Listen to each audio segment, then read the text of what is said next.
Assalamualaikum warahmatullahi wabarakatuh.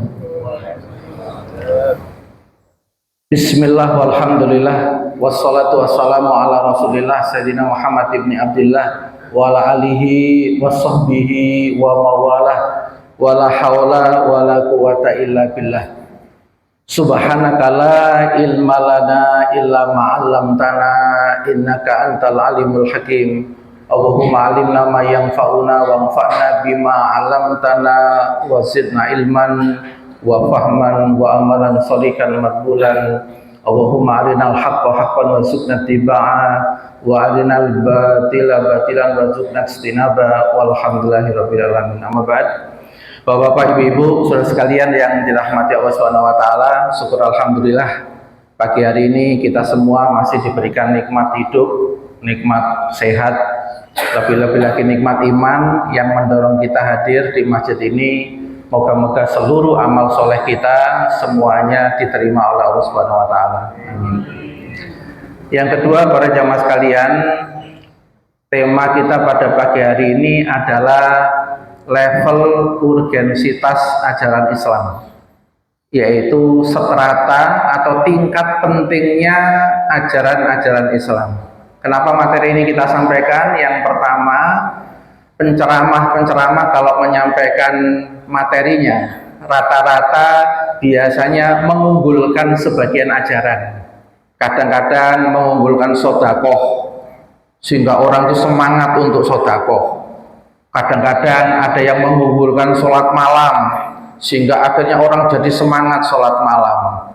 Nanti lagi penceramah yang lain akan mengunggulkan yang lain. Nah, kadang-kadang sering terjadi kebingungan. Nek akeh sing unggul-unggul, terus aku iku milih sing ngendi? Nggih, ya? Kira-kira terus aku mulai teko endi iki? Ajaran Islam kok sakmono akahe? Ate milih sedekah, kok penghasilanku mepet. Ate milih sholat malam, kadang tangiku kok sering kerinan. Nah, kadang terjadi kebingungan. Nah, di sini kami ingin menyampaikan, ternyata kalau kita teliti dari seluruh ayat Al-Quran dan hadis, ada strata dan ada urutan. Mana yang paling utama, mana yang paling penting, dan mana yang harus terus dijaga, supaya itu tidak pernah hilang di dalam kesadaran kita, bahwa itu yang utama, pertama, dan penting yang perlu dijaga. Yang pertama, para jamaah sekalian, yang pertama dan utama yang perlu dijaga terus-menerus adalah berkaitan dengan bab keimanan. Kenapa kok bab keimanan? Karena bab keimanan itu adalah pelajaran pertama saat kita berhadapan sama Allah Subhanahu wa taala. Ketika di alam ruh, urusan kita di alam ruh dengan Allah Subhanahu wa taala itu urusan iman. Dalam surat Al-A'raf ayat 172. Kita diambil persaksian, wa ashadahum ala anfusihim. Jadi Allah mengambil sumpah, mengambil syahadat. Jadi syahadat pertama kita itu ya waktu kita di alam ruh, diambil perjanjiannya. Apa? Alastu birabbikum, bukankah aku ini adalah Tuhanmu? Itu menggunakan kata Rob. Rob itu berarti yang menciptakan, mengatur, mengurus, dan mengendalikan. Berarti kalau orang itu sadar, pasti zikirnya itu raditu billahi robba. Saya ridho ya Allah, jenengan ngatur. Sekarang kok oleh musibah, mboten nopo-nopo, is okay, no problem. Wayahe dijamoni ya Pak niki aku. Dijamoni iki bagi. Musibah niku manis napa pahit? Oh, pahit. Tapi pahit-pahit ngoten niku enten faedahe napa mboten? Ada. Nek atine resik ya ada, nek pikire jernih ya ada. Kok moro-moro bangkrut, evaluasi, oh ternyata aku iki lali ibadah, lali sedekah, makanya bangkrut. Wong dikai amanah donya akeh, dikongkon distributor kok malah medit, yo ditarik karo pemberi amanah. Gak cocok, gak layak, gak siap iki, gak kuat derajat iki nek soge. Nggih, Pak. Wong dikongkon distributor pribadi, nggih, Pak. Udah. Itu namanya remedi, ujian ulang. mulai teko awal, mbok soge meneh kok tetep diambil lagi. Nggih, naudzubillah min dzalik. Para jamaah sekalian, bab keimanan, kenapa? Karena itu urusan pertama kita di alam ruh dengan Allah Subhanahu wa taala. Yang kedua, keimanan ini adalah merupakan perkara yang sangat mahal, yang nggak bisa ditukar dengan emas sepenuh bumi. Jadi ada ceritanya di dalam Al-Quran, innal ladzina kafaru, sesungguhnya ada orang-orang yang kafir, kemudian dia itu matu, dia meninggal, tapi wahum kufar, tapi dia dalam keadaan kafir, lantuk balah. Jadi falantuk balah, tidak akan pernah diterima. Itu menggunakan huruf lam, harfu nafi abadah, huruf yang menafikan selama-lamanya. Apa yang nggak diterima? Tebusan emas sepenuh bumi nggak diterima sama Allah. Ada Pak orang punya kekayaan emas sepenuh bumi? Nggak ada. Berarti sak soge-soge ini wong kafir sampai gak beriman kepada Allah, ya itu nggak bisa nebus. Nanti ketika dia itu menghadap kepada Allah Subhanahu wa taala. Berarti iman ini masalah yang sangat penting. Saking pentingnya sampai wala tamutunna illa wa antum muslimun. Jangan sampai sekali-kali wafat kecuali tetap memegang iman. Jadi ketika disampaikan materi seperti ini tuh kadang-kadang masih ada yang bingung Pak, melihat kok ada ya orang-orang di luar Islam itu api, seneng nyumbang, kadang-kadang yo mesem, kadang-kadang yo disiplin hidupnya, yo tangi isu, tapi tak delok wong muslim kok nemen ngene. Wis medhit. Jadi rada bingung deh, Pak. Ya. Nah, ini ternyata masalah kayak begini juga terjadi pada zaman Rasulullah Shallallahu alaihi wasallam. Sayyidah Aisyah ini kan ibaratnya punya Pak Le atau Pak D, ini sebutan orang Indonesia Pak ya. Itu yang kaya raya tapi loman. Kalau ngetokno 100 unta ya ditokno 100 unta. Pokoknya untuk kemiskinan, untuk orang yang apa namanya, yang parah-parah hidupnya. Kenapa? Namanya Ibnu Jad'an. Ibnu Jad'an ini masih ada kerabat sama sahabat Abu Bakar. Tapi dia non muslim, nggak percaya pada hari berbangkit Pak, tapi loman. Itu kalau dari riwayat asbabulnya, riwayat ceritanya Ibnu Jad'an itu dulu riwayatnya miskin Pak, sampai ate melakukan tindakan yang berbahaya pada dirinya. Jadi ibaratnya nggak punya harapan, tapi ternyata tiba-tiba dia dapat kekayaan yang banyak karena dia punya dendam dengan kemiskinan. Ojo sampai wong miskin ini parah kaya aku biyen. Aku punya pengalaman urip gak enak jadi wong miskin. Ini yang mendorong Pak secara kejiwaan. Akhirnya di ono wong miskin butuh langsung, ono wong parah titik butuh langsung, tapi tidak punya iman. Nah ini ditanyakan sama Sayyidah Aisyah, ditanyakan kepada Rasulullah. Apa jawaban Rasulullah SAW? Orang seperti ini meskipun baik, tapi nanti di akhirat tidak mendapatkan balasan apapun. Jadi di akhirat itu disyaratkan orang baru dapat balasan surga itu kalau dia itu beriman. Makanya ada surat wal asri innal insana lafi khusrin illal ladina amanu wa amilus sholihat. Ayat yang lain summa radadnahum ala asfala safirin illal ladina amanu wa amilus sholihat. Jadi iman dulu sebelum amal. Amal seapik apa wae, tapi kalau nggak ada iman nggak bisa Pak di akhirat dapat balasan. Karena syarat untuk dapat balasan di akhirat kuncinya adalah iman. Itu. Maka di dalam riwayat Ibnu Jad'an tadi itu sampai Rasul mengatakan karena Ibnu Jad'an pada saat hidup tidak pernah berdoa, ya Rob, wahai Tuhanku ampuni dosa-dosa kesirikan saya. Karena nggak pernah berdoa begitu. Makanya meskipun loman, api, pernah Pak dengar Pak ada orang yang nggak bertauhid tapi wapi dong, ada nggak Pak? Ada nggih. Nah kita jangan tertipu Pak. Bukan berarti dia nanti orang yang mulia. Kalau sampai dia itu di tenggorokan belum sempat mengucapkan syahadat. Tapi kita juga nggak boleh menghina mereka Pak.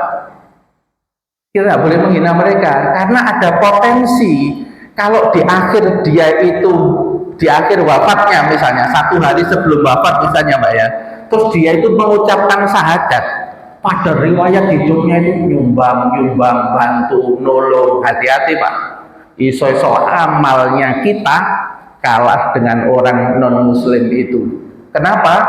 Karena ada hadis riwayat Rasulullah Shallallahu Alaihi Wasallam ketika ditanya ada orang di jahiliyah wapi tapi kemudian masuk Islam, apa jawabannya Rasulullah? Aslamta bima aslafta, kamu masuk Islam bersama masa lalumu yang baik, dimasukkan di blek Pak, ditulis. Sedangkan yang buruk-buruk dihapus.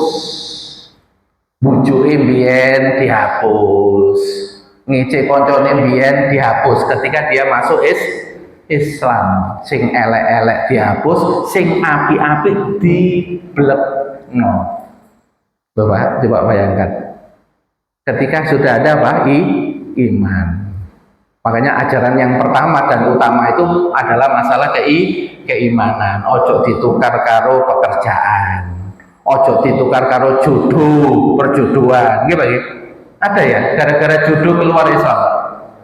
Ada ya, gara-gara pekerjaan keluar Islam ada. Nah itu, padahal ini nomor pertama dan utama masalah keimanan. Baru kita bahas yang kedua Pak, ada level yang kedua, yaitu akhlak, adab, sama ilmu. Ini nomor 2. Ya, ini belum ibadah loh Pak ya. Ibadah itu grade-nya nomor 3. Nomor 2 itu akhlak. Nanti saya sebutkan alasannya. Alasannya para jamaah sekalian, kenapa kok akhlak dan adab? Indikator sempurnanya iman seseorang itu bukan dengan banyaknya ibadah.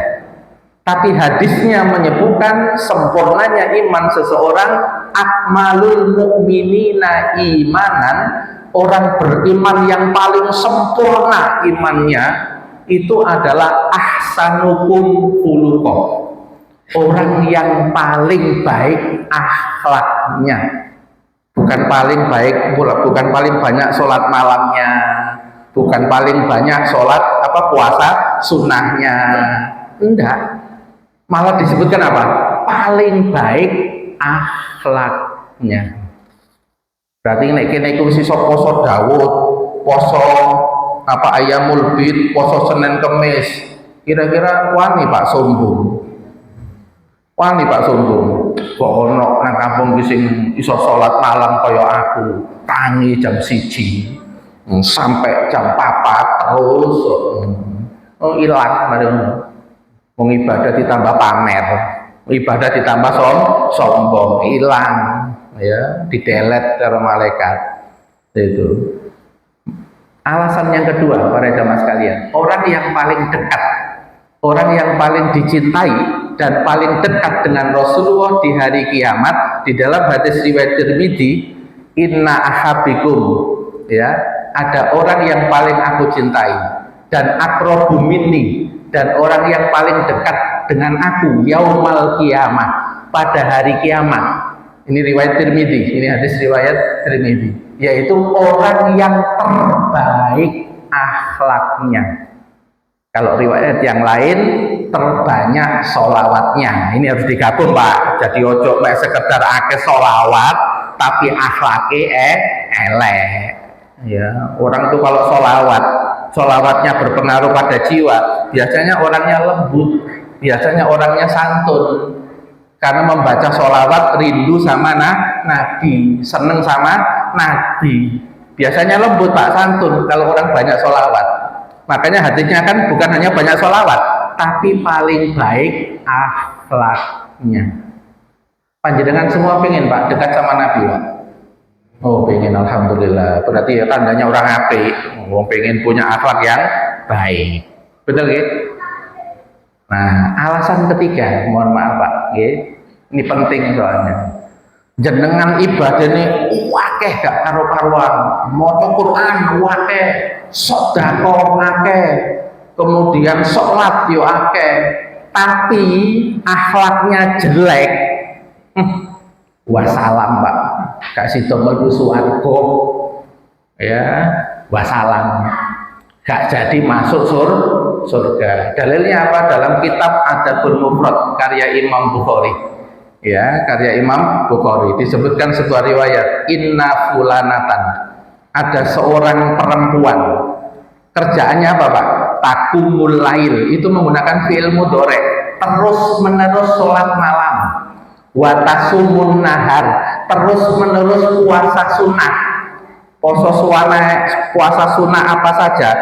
Teplas kabeh, Senin Kemis bablas, Ayyamul Bid bablas, Daud bablas, tasumun nahar ya. Kemudian wataf'alul khairat, banyak melakukan kebaikan-kebaikan.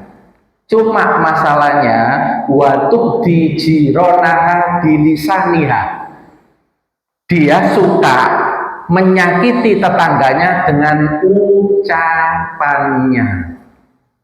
Makanya nih urusan wong wedok Pak, urusan apa? Cangkem mulut. Nih urusannya wong lanang, urusan tangan. Makanya nek keluarga pengen sakinah, sing wedok kudu duwe rim mulut, sing lanang kudu duwe rim tangan. Betul? Nggih, Pak. Nek wedok gak duwe rim mulut, wong lanang grebekan, gak kuat, makane nang warung. Takone kancane lapo apa nang warung? Yo gak betah nang omah. Lapo komplain terus, komen terus, gak tenang Kalau lanang ngerem tangan, karena kalau perempuan sudah kena plak tangan, hatinya hancur. Kata Nabi, wis teko rusuk yang bengkok, kena tapuk, patah dah, wis wangen. Makanya wong lanang dikon ngerem tangan. Pripun Pak, setuju Pak? Jadi kalau pengen sakinah mawaddah warahmah, rem mulut sama rem tangan harus kompak. Sing wedok rem mulut, sing lanang rem tangan. Tem mriki sami ta Pak? Nek ana wong iku kakek ngomong, iku lambe lanang apa lambe wedok to Pak? Oh, lambe lanang gitu nggih, mboten nggih?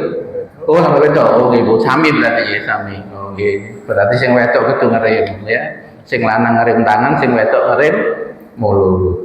Itu. Nah, dikatakan oleh Rasulullah SAW ketika ditanya bagaimana statusnya perempuan itu, la khairu fiha, tidak ada kebaikan sedikit pun. La-nya itu la nafi Pak. Kalau ada huruf la, habis itu ada isim nakiro, berarti maknanya tidak ada satupun kebaikan di dia. Padahal sholat tapi dikatakan tidak ada kebaikan. Padahal poso tapi dikatakan tidak ada kebaikan. Kenapa Pak? Wong sholat kok banyak kebaikan? Karena buahnya sholat nggak dapat. Buahnya sholat nggak dapat. Jenengan ngertos apa mboten buahnya sholat? Buahnya sholat yang pertama itu pertama kali kita melakukan takbir Allahu Akbar, yang kita besarkan diri kita atau Allah? Nek wong mari sholat terus mari ngono sombong, yes, wassalam, kono buai blas. Wong bolak-balik sholat itu membesarkan siapa? Allah. Orang itu kalau sholat Pak, judul hidupnya itu Allah saja, Allah lagi, Allah terus. Bukan mengagungkan saya, bukan membesarkan kelompok saya, bukan membesarkan diri saya, membesarkan Allah. Orang kalau hidupnya membesarkan Allah, dia akan dibesarkan oleh Allah Subhanahu wa Ta'ala tanpa minta, tanpa apa-apa. Buah sholat yang kedua di terakhir, assalamualaikum, moga-moga selamat sebelah sana. Nolehnya itu sejajar kok rodok ini Pak? Sejajar kok rodok sampai ono Pak? Agak ke belakang nggak Pak? Fikihnya kan agak ke belakang, orang sampai kok. Engko ditakon lapo kok ini to pojok omahe musuhku gak assalamualaikum. Waduh bahaya ini, sholatnya bermasalah. Kita itu dengan sholat Pak dipaksa supaya kita itu tidak mudah menyakitin orang, karena kanan kiri kadang-kadang ono musuh kene pernah nyakiti kita, Tapi kita disuruh apa? Assalamualaikum, moga-moga selamat sebelah sana. Tapi omongan kita kok nggak nyelamatkan ya? Perilaku kita kok membuat nggak aman ya sebelah kanan ya? Masalah Pak sholatnya. Warahmatullah, semoga kasih sayang Allah diberikan kepada mereka. Berarti kita disuruh sayang kepada siapa? Mereka. Wabarakatuh, muka-muka yang sana ada tambahan kebaikan. Yo ojo iri nek kok iso sedekah. Memang jatahe dhek duwite akeh, sedekahe karo duwe. Nek awakmu miskin, sedekahmu senyum aja petutut. Wis kere gak senyum blas. Yo golek konguan awakmu. Bos kere, males, metutut. Idul Fitri golek konguan. Boleh sarung, boleh amplop, sopo dengan kayak awakmu. Ya. Betul Pak? Oh, sekere atek jaim barang, sekere yo tawadu. Ojo sombong, malah kere kok sombong. Apa sih mbok sombongno? Itu. Loh Pak, betul ya? Akhlak Pak. Karena ibadah itu nanti nomor 3. Karena ibadah kalau tidak membuahkan akhlak bermasalah. Itu. Ibadah yang bisa membuahkan akhlak itu kalau ibadah yang memperhatikan adab-adabnya. Contoh, kalau orang itu sholat, qad aflahal mu'minun alladzina hum fi sholatihim khosyi'un. Bukan sholat toh, tapi ono khusyuk. Hatinya hadir menghadap Allah, memahami yang dibaca, konsekuensi dari yang dibaca, paham. Nih ngomong takbir terus tangannya diangkat seperti ini, berarti dunia kabeh dilepas. Wis lepas kabeh pekerjaan, dunia konsentrasi dilepas. Iki wae karo Allah tok iki. Dilepas, angkat tangan. Yang kedua, takbir berarti hidupnya ingin membesarkan Allah. Aku nglakoni apik kok gak dipuji wong, gak apa-apa. Wong aku melakukan kebaikan bukan untuk membesarkan diriku. Betul Pak? Ini yang nanti akan punya pengaruh ibadahnya. Itu. Makanya nomor 2 ini adalah akhlak. Sepakat Pak? Ya, alhamdulillah. Berarti tandane wong apik. Itu, ya, nggak punya ego, ya, nggak punya ego terlalu tinggi. Nomor 2 akhlak ya Pak ya. Baru kita bahas nomor 3. Nomor 3 itu ibadah. Namanya ibadah mahdhoh. Ya, ibadah ritual. Kalau dalam ayat-ayat sama hadis, rata-rata kadang-kadang menggunakan kata li, untukku, karenaku. Nah, gitu. Misalnya contoh dalam puasa, innas saumu li wa ana ajzibi. Sesungguhnya yang ngasih puasa pahala itu aku. Kata cudokno bentuk pahalanya opo. Itu berarti tak terbatas Pak pahalanya. Dan aku yang membalasnya. Berarti puasa itu urusannya khusus sama siapa? Sama Allah. Fasolli li rabbika wanhar. Sholatlah karena Tuhanmu, wanhar, berkorbanlah juga karena Allah. Oh berarti sholat, korban masuk ibadah. Betul ya? Kemudian sempurnakanlah umroh dan haji lillah, untuk Allah. Berarti pakai lillah lagi. Berarti ibadah mahdhoh. Zikir, doa, akikoh, korban, jihad. Jihad masuk kategori ibadah mahdhoh. Karena urusannya langsung dengan Allah. Itu. Clear Pak? Nah, oleh karena itu para jamaah sekalian ngapunten, kalau sudah tahu nomor 3, baru kita bahas terakhir nomor 4. Nomor 4 namanya muamalah. Muamalah itu berarti interaksi kita dengan orang lain. Misalnya interaksi kita dengan orang lain urusan harta. Nanti muncul yang namanya aktivitas ekonomi, aktivitas bekerja, aktivitas menjadi pegawai atau menjadi tuan. Ini ada aturannya di dalam Islam. Manis takjaro hajiron falyulim ujrahu. Barang siapa mempekerjakan seorang pegawai, beritahukan upahnya. Ojo gak jelas, iso dadi masalah. Cak ya apa cak omahku iki cak dibangun, awakmu kan sipil, kan kontraktor. Kira-kira tak piro? Gak apa-apa bes. Bolo dewi gampang, hitungan nguri ae, gak usah hitung-hitungan, bahaya, bahaya. Hati ini bahaya ini. Ya, ini namanya muamalah tapi nggak paham fikih. Kira-kira Pak, engko wis mari dibangun, potensi masalah apa mboten? Masalah. Dari koncone, tak kira me 50 juta, kok sampai 150 iki apa ceritane? Kini kan kanca biyen, ojo ngono ta. Betul. Akeh Pak model kaya ngene. Jadi sungkan ku mboten angsal Pak kalau sudah muamalah itu harus clear, harus jelas. Itu. Misalnya ada istri sudah ditalak, dicerai, ya. Kemudian dia nyusui anak kita. Iku yo harus dikasih upah. Ada dalilnya surat At-Tolaq ayat 6. Ya, wa in ardotna lakum fa'atuhunna ujurahunna, dan jika mantan-mantan istrimu itu menyusui anakmu, berilah upah kepadanya. Nah, dari ayat ini kemudian muncul definisi fikih tentang ijarah al-aqdu ala manfaati bi'iwadin, transaksi atas kemanfaatan tertentu, kemanfaatannya berupa nyusoni anake, ngasih kemanfaatan. Oke. Nah, ini harus diganti bi'iwadin, harus diganti upah, soalnya ini sudah pisah, sudah cerai. Anakmu ini yang disusuni harus dibayar diupahi. Loh Pak, bayangkan, ini muamalah dagang, ini harus punya ilmu dan punya adab Pak. Kalau muamalah nggak ada ilmunya, yaitu ilmu fikih tadi itu, lalu kemudian nggak ada adabnya, di dunia merusak, di dunia itu merusak. Yang kedua, di akhirat nggak naik derajat. Sebaliknya Pak, kalau orang itu dagang, ilmunya paham, mana halal mana haram, terus ditambah akhlaknya dalam dagang, ini punya potensi naik derajat melebihi orang yang ahli sholat dan ahli akhlak. Apa dalilnya?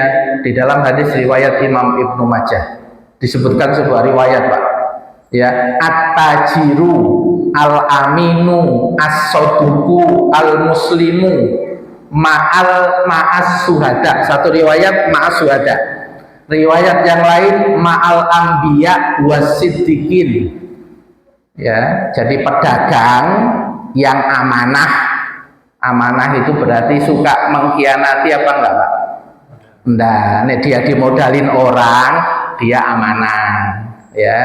Yang kedua, jujur, enggak pakai marketing abal-abal, bohong-bohong, enggak. Pokoknya jujur gitu aja. Terus dia muslim, seorang muslim. Maka disebutkan apa? Dia nanti di hari kiamat bersama dengan kedudukan orang yang mati syahid. Satu. Yang kedua, nanti disejajarkan bersama dengan para nabi dan sama para orang siddiqin, orang yang imannya kuat. Loh, Pak. Jadi pengusaha itu jangan main-main Pak. Ini pengusaha itu akhlaknya hebat, tidak menggunakan kaidah pak aspal, pak kedual, pak krikil, pak krakal, pak halal, pak haram, pak untal, nggak kena pengaruh ini. Tetap fokus inna sholati wa nusuki wa mahyaya wa mamati lillahi rabbil alamin, nggak terpengaruh inna suzuki yamaha wa kawasaki, nggak terpengaruh itu, ya. Maka dia derajatnya bisa naik melebihi orang yang jihad, orang yang syuhada. Para jamaah sekalian, berarti ketokane pengusaha itu nggak tahu, mungkin jarang nang masjid, atau mungkin kalau ke masjid ya pinggir-pinggir jalan. Tapi ketika dia menjaga muamalahnya itu benar, akhlaknya benar, bisa juga naik derajat.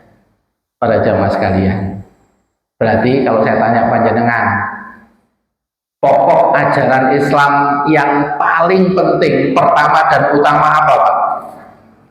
Iman. Kemudian yang kedua setelah iman, akhlak. Perhatikan akhlak. Baru kalau kemudian akhlak, baru nomor 3 Pak, ibadah ritual. Nek imane kuat, akhlaknya hebat, biasanya ibadahnya itu istiqomah, terus ibadahnya itu baik. Ono kok wong iku gak gelem nang masjid goro-goro, ono mungsuhe teko sok. Ate lho poso teko gak sida. Berarti ada problem akhlak apa enggak? Ada problem akhlak berarti. Diundang walimah, ternyata kok ono musuhe balik meneh, gak jadi silaturahim. Silaturahim itu pahalanya banyak apa jadi? Banyak, tapi nggak jadi gara-gara punya problem akhlak. Iblis sampai naik ke kalangan langit malaikat puluhan ribu tahun ibadah, habis itu jatuh gara-gara apa Pak? Gara-gara akhlak, kena hasad karo sombong. Apa ada makhluk junior anyaran nih, anyaran.